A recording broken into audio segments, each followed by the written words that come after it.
AVN या hip joint में सही एमआरआई रिपोर्ट कैसी हो, तो आइए जानते हैं। नमस्ते, मैं doctor Neeraj Gujarati, founder and director of lotus blue Ayurveda spine joint and AVN speciality clinics. Hip joint की एमआरआई रिपोर्ट क्लिनिकली और साइंटिफिकली अगर सही तरह से इवेल्युएट ना हो तो आपके ट्रीटमेंट का डिसीजन गलत हो सकता है।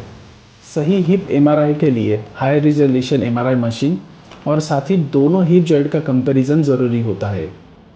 लो क्वालिटी एमआरआई के बेस पर निकाली गई रिपोर्ट अक्सर क्लैरिटी नहीं देती, डिसीज़ की एक्चुअल स्टेज मिस हो सकती है। एवीएन के केस में फीमोरल हेड का स्टेटस सबसे इम्पॉर्टेंट होता है। कोलैप्स हुआ है या नहीं, ये पूरे ट्रीटमेंट अप्रोच को डिसाइड करता है। सिर्फ क्लिनिकली लिखी गई रिपोर्ट पे ट्रीटमेंट डिसाइड करना साइंटिफिकली और क्लिनिकली सही नहीं होता। मैंने कई ऐसे रिपोर्ट्स देखे हैं जिसमें स्टेज 4 एवीएन लिखा होता है और एक्चुअल एमआरआई फिल्म में डैमेज उतना एडवांस नहीं दिखता। हिप जॉइंट के केसेस में एमआरआई रिपोर्ट और फिल्म के साथ कंसल्टेशन करना ज़रूरी होता है, चाहे वो ऑनलाइन हो या ऑफलाइन।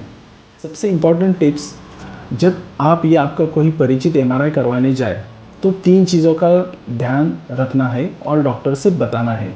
फर्स्ट थिंग, एमआरआई की रिपोर्ट डिटेल होनी चाहिए।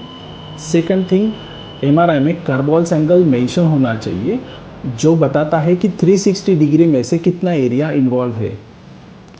थर्ड पॉइंट, स्टेज किस क्लासिफिकेशन पर बेस्ड है, for example Fickett and Arlett score, Arco classification या मिचेल क्लासिफिकेशन, ताकि क्लैरिटी हमें भी मिले। रिपोर्ट जितनी क्लियर या सही हो उतनी आपकी ट्रीटमेंट परफेक्ट होगी।